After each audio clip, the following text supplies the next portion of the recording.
प्रिय बंधुओं, आज हम प्रसिद्ध भारतीय उद्योगपति और टाटा सन्स के सेवा मुक्त चेयरमैन रतन टाटा के जीवन और विचारों से संबंधित अति संक्षेप में जानकारी को शेयर करेंगे।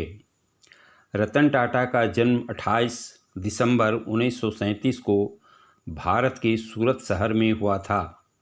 रतन टाटा नवल टाटा के बेटे हैं, जिन्हें नवसभाई टाटा ने अपने पति रतनजी टाटा के मृत्यु के बाद गोद लिया था। जब रतन 10 वर्ष के थे और उनके छोटे भाई जिमी 7 साल के, तभी उनके माता पिता नवल और सोनू 1940 के दशक में एक दूसरे से अलग हो गए।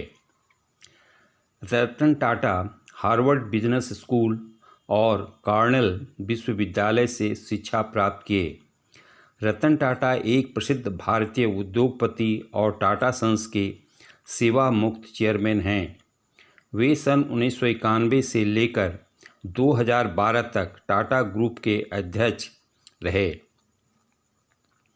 28 दिसंबर 2012 को उन्होंने टाटा ग्रुप के अध्यक्ष पद को छोड़ दिया, परंतु वे अभी भी टाटा समूह के चैरिटेबल ट्रस्ट के अध्यक्ष बने हुए हैं।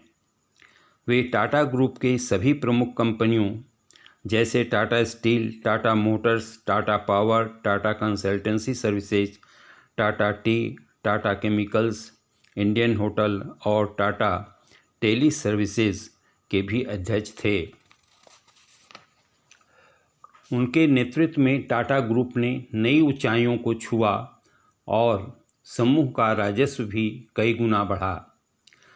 रतन टाटा शिक्षा, चिकित्सा और ग्रामीण विकास के समर्थक हैं और भारत में एक प्रमुख परोपकारी व्यक्ति माने जाते हैं।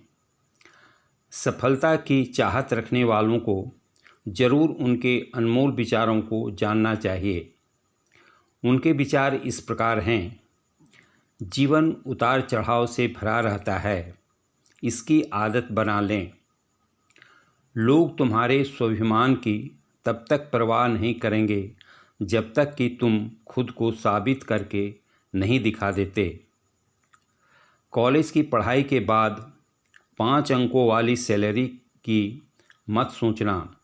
एक रात में कोई प्रेसिडेंट नहीं बनता, इसके लिए अथक मेहनत करनी पड़ती है। तुम्हारी गलती सिर्फ तुम्हारी है, तुम्हारी असफलता सिर्फ तुम्हारी है। किसी को दोष मत दो, अपनी गलती से सीखें और आगे बढ़ें। सांत्वना पुरस्कार केवल स्कूल में देखने को मिलता है। कुछ स्कूलों में तो पास होने तक परीक्षा दे सकते हैं, लेकिन बाहर की दुनिया के नियम अलग हैं। वहाँ हारने वालों को मौका नहीं मिलता। अगर लोग आप पर पत्थर मारते हैं तो उन पत्थरों का उपयोग अपना महल बनाने में कर लें। मैं हमेशा से भारत के भविष्य की संभावनाओं के बारे में बहुत अस्वस्थ और बहुत उत्साहित रहा हूँ। मुझे लगता है कि यह महान क्षमता वाला एक महान देश है। मुझे अपने देश पर गर्व है, लेकिन हमें जातिवाद और सांप्रदायिकता से मुक्त एक अखंड भारत बनाने के लिए एकजुट होने की ज़रूरत है। हमें सभी के लिए समान अवसर वाले भारत का निर्माण करने की आवश्यकता है। अगर हम अपने नज़रिए ऊंचे रखते हैं, निरंतर विकास, समृद्धि और समान अवसर लोगों तक पहुंचाते हैं, तो हम वास्तव में महान राष्ट्र हो सकते हैं। दूसरों की नकल करने वाले व्यक्ति थोड़े समय के लिए तो सफलता प्राप्त कर सकते हैं, लेकिन जीवन में बहुत आगे नहीं बढ़ सकते। विश्व में करोड़ों लोग मेहनत करते हैं, फिर भी सबको अलग अलग परिणाम प्राप्त होते हैं।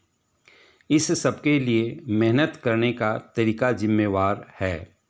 इसलिए व्यक्ति को अपने मेहनत करने के तरीकों में सुधार लाना चाहिए। हम लोग इंसान हैं, कोई कंप्यूटर नहीं। जीवन का मज़ा लीजिए, इसे हमेशा गंभीर मत बनाइए। मैं लोगों को प्रोत्साहित करके लगातार कहता हूं कि प्रश्न पूछें, नए विचारों पर बात करें, नई तकनीक और नए आइडिया के साथ बेझिझक आएं। हम सभी के पास समान प्रतिभा नहीं है, लेकिन हम सबके पास समान अवसर हैं। अपनी प्रतिभा को विकसित करें। लोहा को कोई नष्ट नहीं कर सकता, लेकिन उसका अपना ही जंग खा सकता है। इसी तरह किसी व्यक्ति को कोई नष्ट नहीं कर सकता, लेकिन उसकी अपनी मानसिकता कर सकती है। यदि ये सार्वजनिक जांच की कसौटी पर खरा उतरता है तो इसे करो। अगर ये सार्वजनिक जांच की कसौटी पर खरा नहीं उतरता है तो इसे मत करो। गंभीर मत बनो, जीवन का आनंद लें जैसा यह आता है। हर व्यक्ति में कुछ विशेष गुण एवं प्रतिभाएं होती है, इसलिए व्यक्ति को सफलता पाने के लिए अपने गुणों की पहचान करनी चाहिए। अगर आप तेज़ी से चलना चाहते हैं तो अकेले चलिए, लेकिन अगर आप दूर तक चलना चाहते हैं तो साथ मिलकर चलिए। आगे बढ़ने के लिए जीवन में उतार चढ़ाव बहुत ज़रूरी है, क्योंकि ईसीजी में भी एक सीधी लाइन का मतलब होता है कि हम जिंदा नहीं हैं। जिन जीवन मूल्यों और नीतियों को मैं जीवन में जीता रहा, इसके अतिरिक्त मैं जो संपदा अपने पीछे छोड़ना चाहता हूँ वह यह है कि आप हमेशा जिस चीज़ को सही मानें उसके साथ डट कर खड़े रहें और जहाँ तक संभव हो निष्पक्ष बने रहें।